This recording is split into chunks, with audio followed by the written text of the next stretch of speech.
It's been this year's defining and most complex news story. The endless march of migrants heading for the European Union.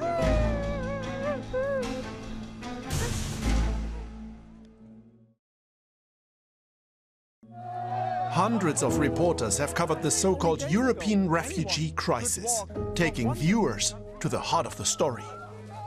But have they really? The crisis starts with almost no media coverage in the refugee camps around Syria. 4 years into the civil war, aid organizations are struggling with donor and media fatigue. People start to leave the camps and head to Europe. The first domino stones fall virtually unnoticed. But soon the crisis starts making headlines. In May, migrants arrive in ever-increasing numbers on Greek shores. In August, more than 70 are found dead in an abandoned refrigerator truck in Austria. And in September, this photo of a lifeless little Syrian boy galvanizes people around the world.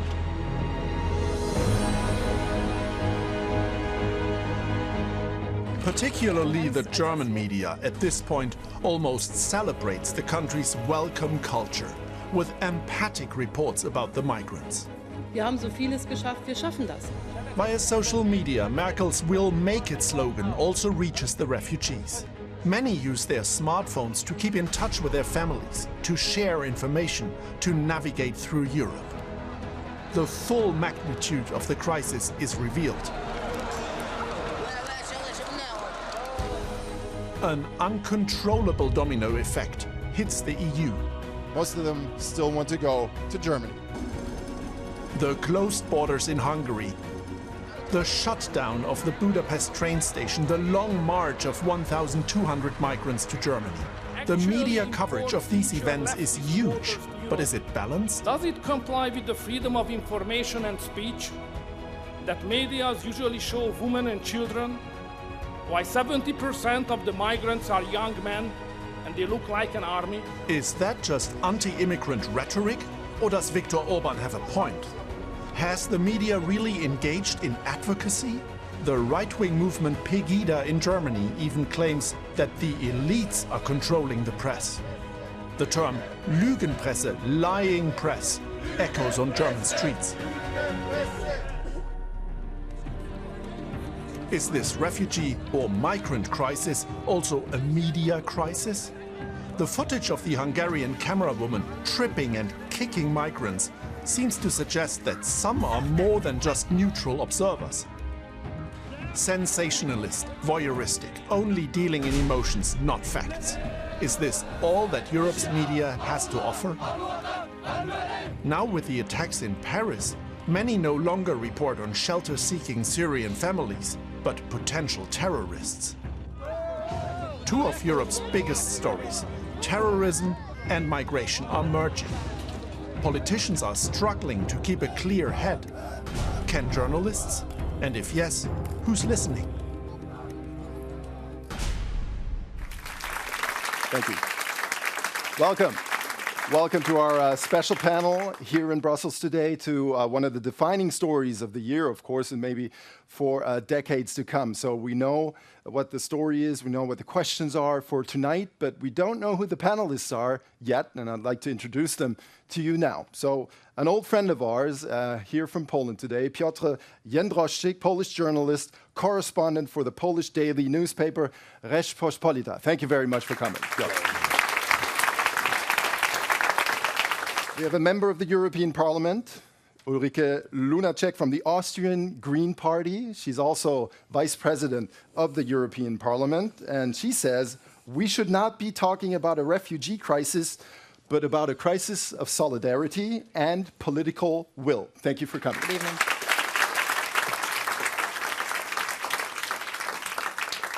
Well, what would this panel be without someone from France after what happened in the last weeks? So we have Adeline Percept, French journalist, works for iTélé, Canal+, currently as a correspondent in Berlin. So she knows the difference in media handling between France and Germany. And she says, from refugee to potential terrorists, Le Pen's rhetorics have spread in the mainstream media.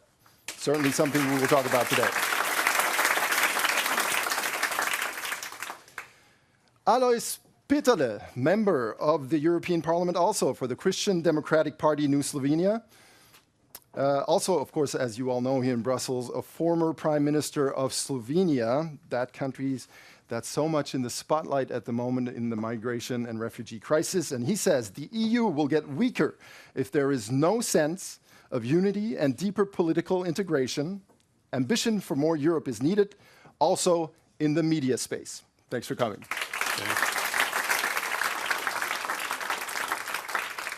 It wouldn't be a DW panel without one of our own.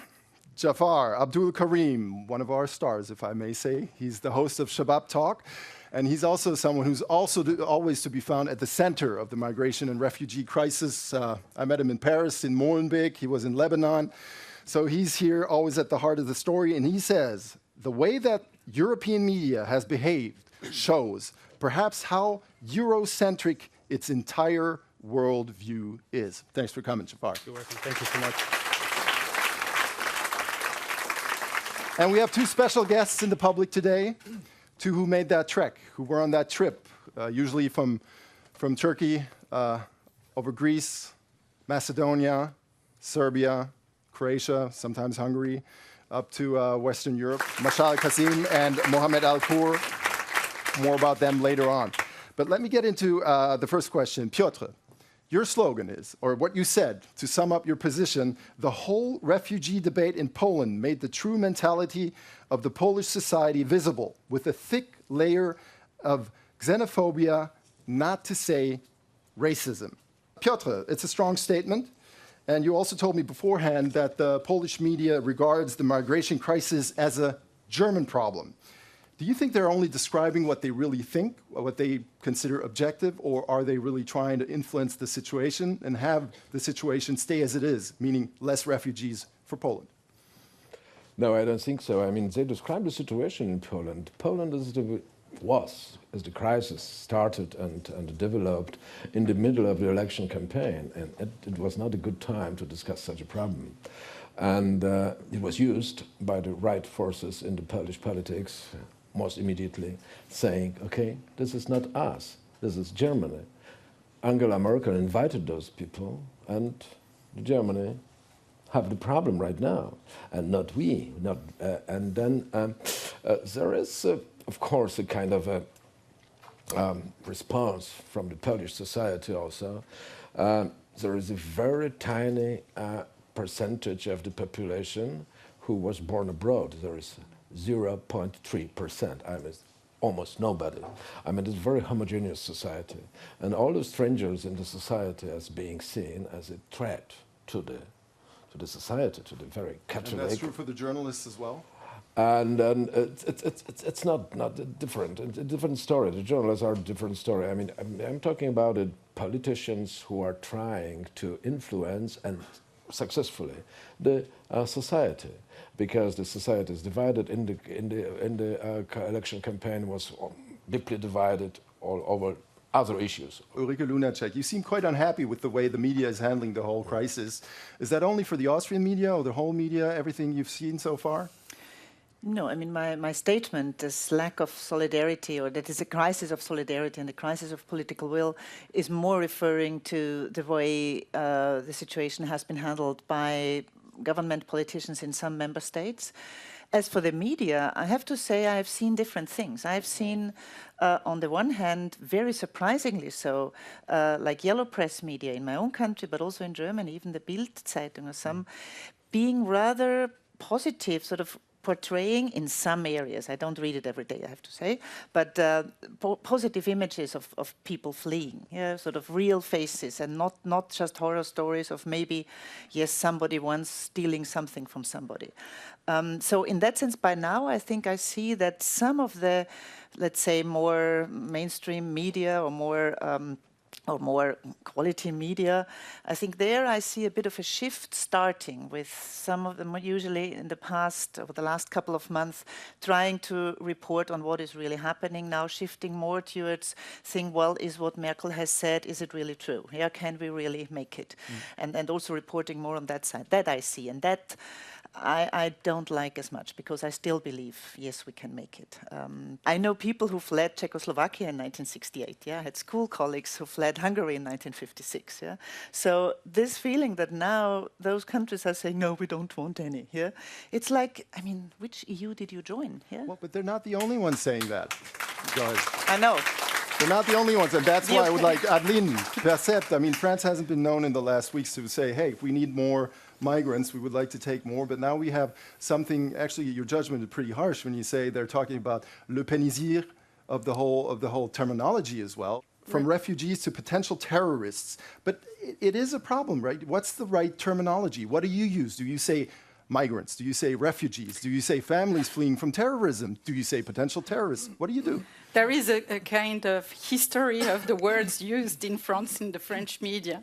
And basically before the photo that you showed in the report, before the photo of the small Aylan who died on a Turkish beach, we were told to say migrants. And then in September, the journalists, after this photo, became to say, yeah, they tried to say refugees. But with the attacks, we are kind of blamed by a part of the society, and they say, okay, you're talking about refugees, but are there not terrorists inside? And the suspicion is coming to us. I try to do what you just said, you know, to be the journalist who lived for several weeks with refugees in the Balkans, on the Balkan route. I've lived with a family during 1 week and crossed illegally the borders, tried to make the things clear and make people understand what was at stake and who was these people. So very hard as a journalist as well to be untouched by all that. That's pretty clear. Alois Peterle, now the media in your country, in Slovenia, seems more differentiated than, for example, in Hungary. At least that's the impression that you get in Western Europe. But to tell you the truth, from the perspective of Brussels, it's very hard to make the difference, you know, because all these countries so close together. What's your feeling? How's the media in Slovenia handling the migration crisis? Balanced? Are you happy about the way they're reporting or not? I think that they are quite balanced. At the beginning, I would say the situation was less balanced. We were not ready. We were surprised by the inflow of migrants. I think that now the situation is much better, but we have the different lines. One line I would describe as a populist humanism. Let's open the borders, we will accept everybody and so on. Then is the other line speaking about dangers and different categories within the refugees and migrants. I think that now we understand much better who those people are, what they wish. We processed, we received around 300,000 refugees. Only 100 of them asked for asylum in Slovenia. All of them wish to go as soon as possible to Austria and to Germany. This is their wish. Jafar knows a thing or two about that. Now, everybody's always talking about the German media being so welcoming in the beginning. You all remember, and you all just saw the pictures from the Budapest train station. Do you really feel like the German media was so welcoming, or is that a false image that has just emerged afterwards?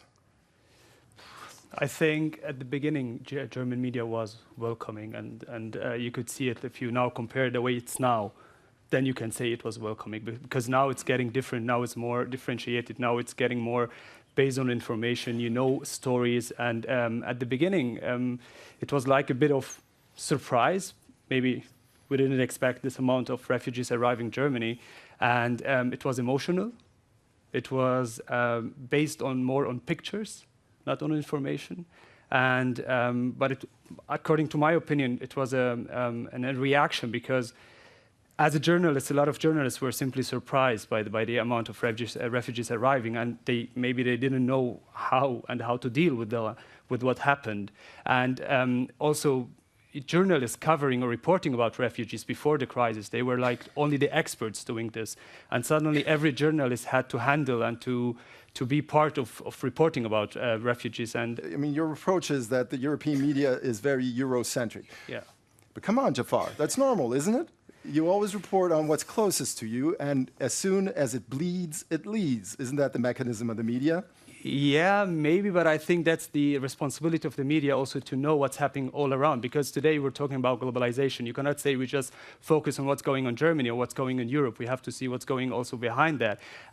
And as I already said, we said like we were surprised that the refugees or amount of refugees are coming, but it was very clear what was going on. As we take Syria, that Lebanon has now, it still has over 1.5 million. And if you look to Turkey, if you look to Jordan, it was known. Ulrike, I see you're nodding. You want to take this over, I think. Yeah. But again, isn't this what people and the audience expects? You know, isn't that the point in our media society when they watch, when they see those pictures of families at the Budapest train station? How is a media operation supposed to survive if they don't follow those rules? Well, I think there's two things about it. One is, I mean, if you look at media, many of them have, I mean, everybody has correspondents in Brussels. Everybody has correspondents in Washington and in New York and, well, in London. And then not in Syria, yeah? In Cairo, yeah. And then it's India and China. In Africa, maybe Johannesburg, yeah, maybe Nigeria.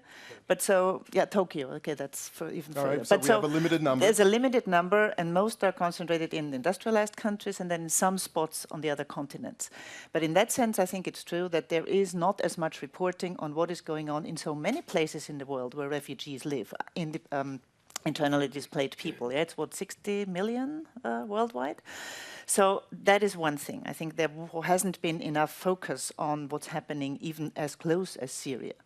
But then the second thing, when I was still a national parliamentarian in Austria until 2009, I mean, how often did we demand from our government to pay more for the UN organizations, which is not the obligatory means, but the voluntary means, to pay more for that? We know now that UNHCR and others, UNICEF, doesn't have enough money, yeah, to at least help the refugees that are in the refugee areas there.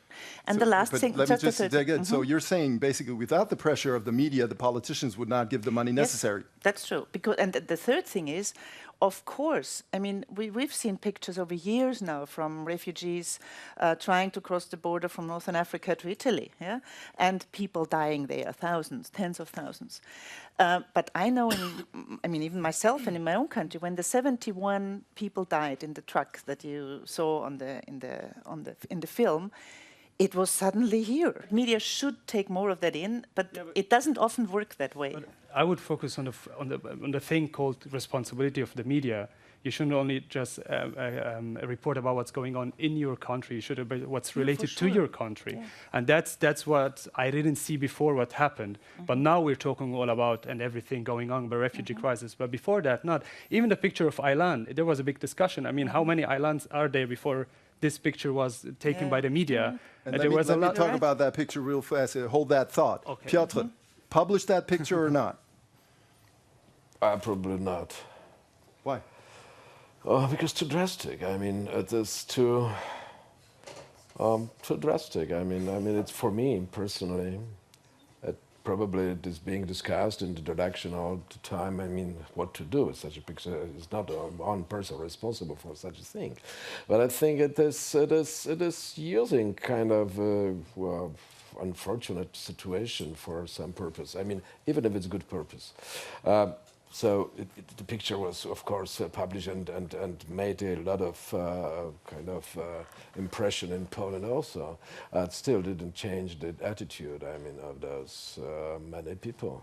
I think it has changed, at least some people, because it went all around the world. In that sense, I think it I know it's a tricky walking of a tight line. Yeah? Emotionally, probably for 2-3 days, but later on you have other arguments you have to deal with. I mean, there are tourists coming to Europe. There are some people who are taking our jobs because they are not they will go into social kind of systems and so on. I mean, those arguments prevail. after 2, 3, 4 days, that kind of drastic picture of the boy. I mean, this is the situation. We got the picture of the boy. That's one part of the pictures. The other part is people, refugees, migrants arriving at the Munich train station and people bringing them teddy bears and flowers and all that. And I would like to also put the question to you and to Alois. Was that really a pull factor? I was also, for a certain period of time, I was also a journalist, let's say so. And I know how moving pictures are, or headlines and so on. I would say yes, but not only that picture. No, I am very much interested in balanced approach. And we have to deal with we deal with two questions: what moves the hearts and what moves the minds. No? I don't like that we move from one tragic or sad picture to another one. And this is also how European policy was functioning for a certain period of time. But Alois, let me get back to the initial question. Those pictures, we're not talking about the boy now, but the pictures from Munich train stations. How refugees and migrants were welcomed with flowers, with teddy bears, a warm welcome after they had been at the Budapest train station in horrible conditions for a long time. Do you think those pictures, going back to the camps in Lebanon, were a pull factor, convinced many of those migrants and refugees to come to Western Europe, or not? I think there was a kind of pull effect, but I would like to add a new dimension. The refugees we see now are not refugees from Sahara time. These many refugees are led by agencies, by criminals promising unrealistic things and so on.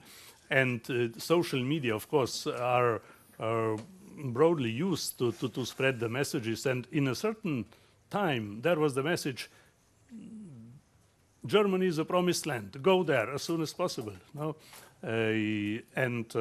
I was pleased by those welcomes, let's say so, as you mentioned, on the train station. No? I don't think that that had the main pull effect. Well, why don't we ask the two people who actually did the trip? So we have Mohammed here. Thank you very much for coming, by the way. Mohammed Al-Kur from Syria. He's an interior architect. And we also have Kazim Mashal from Afghanistan, who worked for the UN Development Program back in Afghanistan. And I would like to ask both of you the same question. Were you influenced by pictures like the ones from Munich? Did you see those pictures, and did you say, because of pictures like that, we want to go there? Well, I actually taken the picture. Seeing the pictures like that were not the only decisions for us, and it's just like a way on how human will communicate with each other, and that's it. And coming to Europe was the only option for us to survive from the things that's going on in Syria, and not just like based on pictures like that. But you knew you were going to Europe. But which country? How did you make that decision? Well, each one of us has his own conditions. Like for me, as an architect, I just like search for the best place to apply for a master degree, where's the best place to work and the best culture and so on. So that's how I took a decision, not just like based on pictures. Yeah. And how did you get your information? Maybe that's for you, the question. Where did you get your information from? No one told me, but it's my decision that I took this decision because the problem that I had in my country, that I treated by the enemy of the country government. So actually I decided to escape my country and come to the Europe. And why Germany? Germany is a good country to always seeing for the refugee, seeing welcome. And actually I liked Germany before because when I was in Afghanistan and I was studying in a Mani High School, which was, I think, funded or built by German people. And actually I studied there. And I love this country because this country helped the people a lot. Mohammed, when I was in Budapest, I saw a lot of people holding pictures of Angela Merkel and like a savior. At the same time, there were asylum centers burning at night, or at least attempts to, small riot acts against asylum centers. Did you at all hear about that part of the story, or did you only hear the part that Germany had opened its border and was welcoming everybody? Well, I heard about the two stories together. I saw the part that there was like a lot of camps were burned in Germany, and also like the people who were welcoming. And I can say from my own opinion that the reaction in Germany is, in my opinion, is something normal. I mean, we as a people, we were in Syria, we've been through that. We've been through this situation that people in Germany now or in Europe is being through. Like when the war in Iraq happened and a lot of refugees came from Iraq to Syria, nobody talked about that. And we received about I'm not really sure, but around 3 million or 4 million of refugees. So we had the same impact that, our economy is going to be affected and a lot of things. But after that, things will be, much better. So thank you for that. We'll come back to you later. Yeah. Alois, I have to come back to you. Sorry. Okay. We saw Viktor Orban in the report earlier when he said the media is only showing the families, only showing the children, and not showing the 70% that are all men, single men. And he added that they look like an army. But I mean, with the distribution and with the media focusing on families, on women and children, does he have a point or not? Yeah, first of all, I would like to say that Viktor Orban reacted in the situation where there were around 40,000 refugees already in Hungary, and there was no united European answer to the question. And each country has also, I would say, internal political capacity, let's say so. And then he decided to react on his own, and this was that attitude, I would say, was then followed by some other countries. And so you're saying he has a point? He had, I would say, reason to say, to describe the situation in that way. He was also, of course, attacked quite heavily. What you said about you find it reasonable, I would go on the other hand, and when he said it, and even in the situation he was in, I was asking myself, Hungary was so fighting to be part of the EU, and when we talk about the EU, just look 3 years back, we got the EU Peace Nobel Prize for human rights and freedom. And when he's acting like this, then I was thinking exactly the values like human rights and respecting human rights and respecting a person who is living in the EU has led him to be where he is today. And nevertheless, he was acting in a very weird way in a situation where you should really act, you said before, like heart and mind. Mm-hmm. I don't know if it should be more mind-oriented, because it wouldn't help. It just got the situation worse. No, I think that he did not. I don't see him in black-white picture, and he did not close the border completely. His idea was to have control, that people don't simply go through the so-called green border. He did not refuse all the refugees. And but the terminology he used and the way, the rhetoric he used, would you say it's reasonable? And the words in a situation where people are fleeing, and we just heard the stories, and you hear different stories where people are fleeing, they are going a journey which is not easy, people are dying and arriving now in Europe, and we're talking about Europe, we're not talking about somewhere else. Then you can say about different values, but we're talking about European values, and Hungary, it was fighting to be part of these values, and then on one way you see a lot of contradiction. So how reasonable could that be? Oh, I can be critical in some respects, but I don't accept general criticism to his behavior.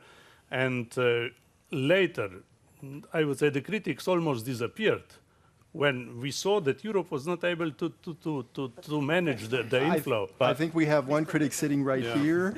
Let me really say that, I mean, there has been criticism even within your own political party, and very heavy one within your own political family, where he really went against European values. And I share that. I mean, when the Iron Curtain fell, Orban was still on the other side, asking was sort of a liberal, supposedly. Now, but putting like NATO wire at the borders with these razor-sharp knives, yeah, where people who want to get through cut themselves and really get hurt. But also saying rhetorically that we don't want any foreigners in the country. We are sort of Hungarians and that's what we are. I mean, going totally against what this European Union is, yeah? These kind of things, going as people who are fleeing from that for me really is totally un-European. And I find it not at all acceptable in a way, yeah?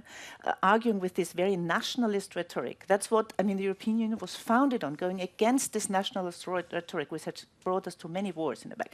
But I don't want to just talk about that, because the one thing on media, what I wanted to say also maybe on the issue with Germany, being from Austria, we sometimes have been surprised that everybody wants to go through Austria to Germany. Because we also speak German. No, wait. No, but also to what you said. Of course, Germany is known a lot better than Austria in many parts of the world. It's 10 times bigger. It's sort of. And if Mr. Faymann, the Austrian Prime Minister, would have said, yes, ja, wir schaffen das, I don't know whether anybody would have wanted to stay in Austria because of that. Yeah?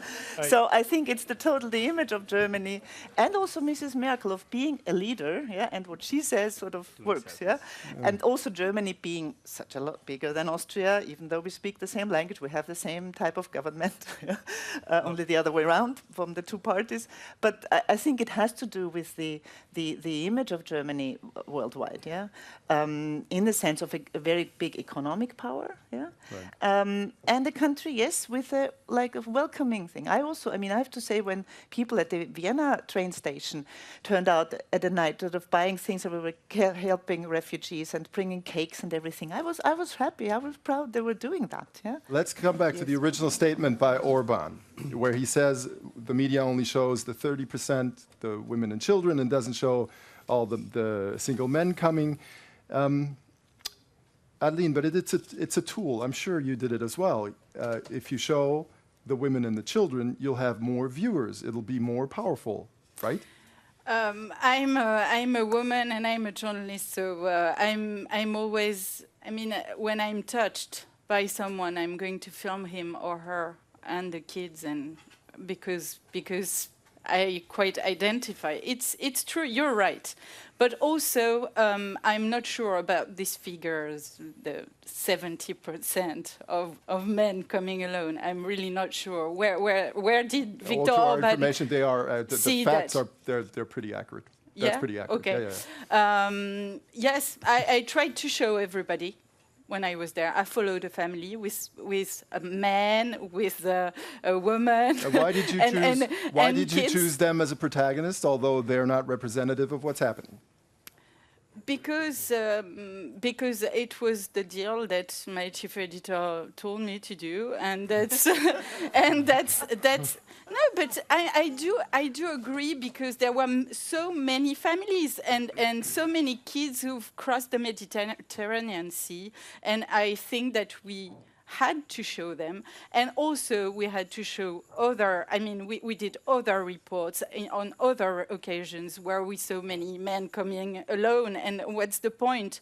Viktor Orban is a master at manipulating things, and I went to Hungary, and I can tell you that the amount of people in the Budapest train station was totally on purpose. I mean, they let them doing camping. Orban did that. I mean, his government. They didn't act to let them, and so that the Hungarians would see. Like the flux. But do you think he only wanted the Hungarians to see it, or also the potential migrants? I don't know if we can quickly ask Mohammed this question. In your choice of country, just by the way, as Mohammed ended up in Belgium, and as I gather, you wanted to go to Germany, but you saw all the people going to Germany, so you decided, I want to go somewhere else, right? Okay.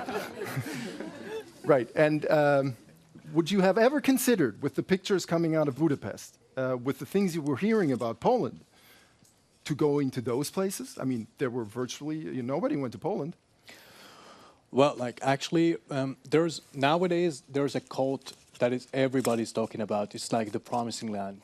And for us, the promising land is not about something economical. It's about the Europe. Yes, it is the promising land for us, but it's for like in a humanitarian, in the way they are dealing with the refugees. I mean, even if there are still people are not like comfortable with the idea that refugees are coming to Europe every day, but at the same time, on the other side, that there are a lot of people helping each other and understanding the situation that's going on right now in the Middle East, and it's something not easy, causing a lot of refugees, and we've been dealing with the war. I get that. Yeah. But did you ever consider going to Poland? No. Why? Well, like actually, as you said, like the media is a powerful tool, and depending on the media and searching for where is best the place for you to stay in there, and if you are going to study or whether you are going to work, and the culture and all of those things that you have to take in consideration to put your decision on. I mean, in the end, when you are going to take a decision for this trip, then it's obviously that's going to be based on study. Where you're going to go, how you are going to get in there, what are you going to do, and yeah, it's a long journey and it's not easy, so it must be studied before you take a step in that. Piotr, so basically it seems to be working. Hungary, Poland, bad publicity, nobody's coming. Bad publicity is one thing, but the other thing is that I don't think why should they come to Poland? I mean, there are not so many social facilities, and they know it. I mean, those people know it very well. I mean, it was just said that here that if any country offers more, the people have the tension. I mean, they tend to go over there, and that's why Sweden, for example, proportionally, is the country which took more than proportionally than Germany. But still, the image that these countries are getting are not. You know, those countries are a lot better than the image that they're giving. Of course, I'm not sure whether there is a knowledge in the refugee camps in Turkey or in Syria and then that the Polish people are so as they are. They don't accept the strangers. They probably think that, well, if there is a country in which, I mean, the country which is not so well, the welfare, it's not a welfare state like for example, Germany or Sweden. There's no reason to go there. About Poland in the refugee camps? No, unfortunately no.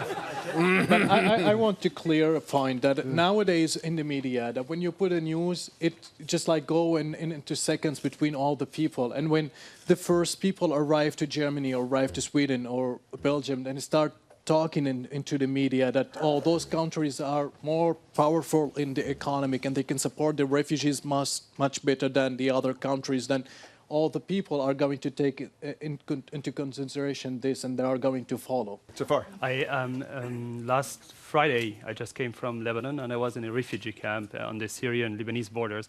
And I asked the people, it was just to know, like after knowing what's happening in Europe and even the discussion going on in Germany that now maybe not every refugee is welcomed and the other countries. And a lot of them said they would even, after all, they would still come to Germany. And when you mention and you say, where in Europe would you like to go, they say Germany because they still have contact to other people here. Ulrike Lunacek. Well, on that, I think with the media and with this, we have had that in Austria as well. In areas where there was not one refugee, people were afraid of the hundreds and thousands of young men coming, afraid of raping the wives, afraid of stealing and all of that. But as soon as then there is real people there, yeah, and also journalists reporting about different people, what their stories are, yeah, what kind of jobs they have had, what kind of family they have, what kind of wishes they have, it gives them a face. And I think these fears, we often see that, not all the fears. There are some also who incite the fears, yeah, but for many people, if you then have real faces and real people, these fears go down, yeah. It doesn't seem to work in East Germany because you have the information there and then there is a kind of not welcoming culture in many places in East Germany. I think in places where there is a lot of unemployment, where there is a lot of poverty, more than in other parts, yeah, it is with people with fears of, if they have jobs, losing them, of not having enough social security. It is difficult, yeah. Some of you said that maybe the media was too welcoming in the beginning. What's your impression being in Berlin, but as a French journalist, How has that shifted? And what do you think of the German reporting now on the migration crisis? I think if we are comparing the two countries, Germany and France, I would say that in Germany, we've seen this crisis in a very humanitarian way. And in France, the media took it in a very national-focused way, very narrow-minded sometimes. And that's why I think that there has been a Le Penisation of the spirits in France, because it's as if the media and part of the media and part of the French society had built a mental border. We have Pegida, obviously, Yes. who says lying press. Then in France, we have Marine Le Pen, who Yes, basically but says, Pegida is don't trust the selling- mainstream media. Now, what did the media do to deserve this? Pegida is saying Lügenpresse since the beginning in 2014. So we were not in the refugee crisis, you know. I don't But think it has it's- gained momentum. Yeah, through it that. has gained and everything. I do understand that in Germany we will have some reports of failures from part of the refugees, of violences and everything, and we have to stay calm now and to try to be very balanced in what we're doing. Jafar. 2 points. The first point concerning Pegida, I think people of Pegida, they simply, you cannot generalize, but what I have, my own experience, I want to talk to them, but they didn't want to talk to me. So I don't know if they are the right people to say, we should communicate with them, we should talk to them, we should give them a voice, but when I'm on their side, I don't know if they are interested in a dialogue. The other part, I think, what's the German media now doing, I think we have been progressing compared now to the last 2 or 3 months, because if you look now, you have good reactions of German media doing something in Arabic, like they're trying to approach the refugees, they're trying to have it like a transitional phase where people can get their information to have the German values and all the information they need. If I look even at what we're doing at Deutsche Welle, or we have been doing this before it was an expert topic, we have been always working on such topics. I think the most important thing is not to talk about the refugees, but to talk to the refugees, to understand what refugees are going through and to give them a voice. And this would help in a better living together. I think the phase now or the next coming months should be a lot of information, a lot of telling who these refugees are. And it's not the refugees, there are individuals who are coming to be part of our society. So it's going to be an important role for the media, I think. All right. Thank you for listening. I want to thank my guests for coming today. Give them a round of applause. Thank you.